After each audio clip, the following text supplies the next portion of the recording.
Ô Helena, prazer falar contigo. Tem gente que fala, né? A pergunta de nem 1 milhão mais de dólares, é 1 bilhão de dólares, justamente essa percepção, né? Do que o governo vai fazer, como que o Banco Central vai reagir a essas movimentações do governo, até porque parece que a gente está com um pé no acelerador e um pé no freio, né? Enquanto a política monetária faz o seu papel, né, e desacelera a atividade, o governo vai dando esses sinais aí de medidas cada vez mais expansionistas. A percepção, e eu gostaria até de ouvir um pouco da sua, é que talvez a gente possa estar chegando no pico do juro, que não vai chegar mais acima dos 15% ou muito acima dos 15%. Tem gente falando que dá para cortar ainda nesse ano.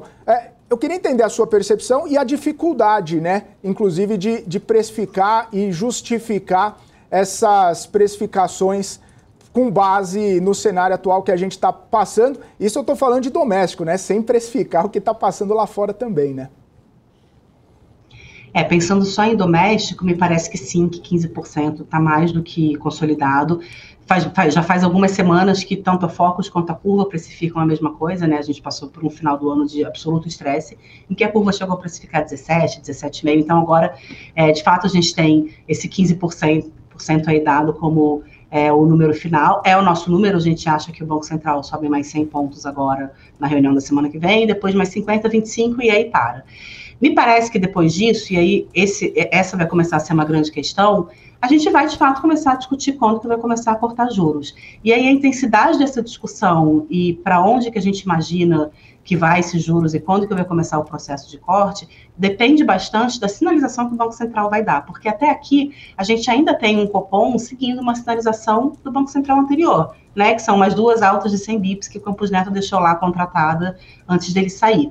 A gente, nessa reunião de março, ainda está seguindo essas 2 altas, é a segunda delas. Daqui para frente, aí sim, é a indicação, não só do Galípolo, mas da nova diretoria. A gente precisa entender se eles vão ser mais sensíveis à atividade e também à pressão que o governo tem feito, ou se eles vão seguir estritamente a inflação. Porque se for para seguir estritamente a inflação, talvez não tenha espaço para cortar esse ano, porque a inflação esse ano promete ser ainda bastante puxada. Agora, se a gente for olhar do ponto de vista da atividade também e das pressões políticas que a gente sabe que acontecem, talvez sim a gente possa ter um processo de corte já começando no finalzinho desse ano, tá? Não é no começo do segundo semestre, eu acho que seria mais para novembro, dezembro, mas para já começar 2026, que é um ano eleitoral, com a taxa Selic em queda. Mas cortando ou não esse ano, me parece que sim, a partir do segundo semestre, a discussão que vai estar na mesa é quando que o Banco Central vai cortar e quanto que o Banco Central vai cortar. Mas aí a nossa visão, acho que está muito alinhado com a visão do mercado, é de que vão ser cortes sutis e que a gente ainda vai ter uma taxa Selic em patamares elevados. A nossa Selic para o fim do ano que vem é de 13%. Então são poucos cortes e ainda mantendo a taxa de juros num patamar bem contracionista.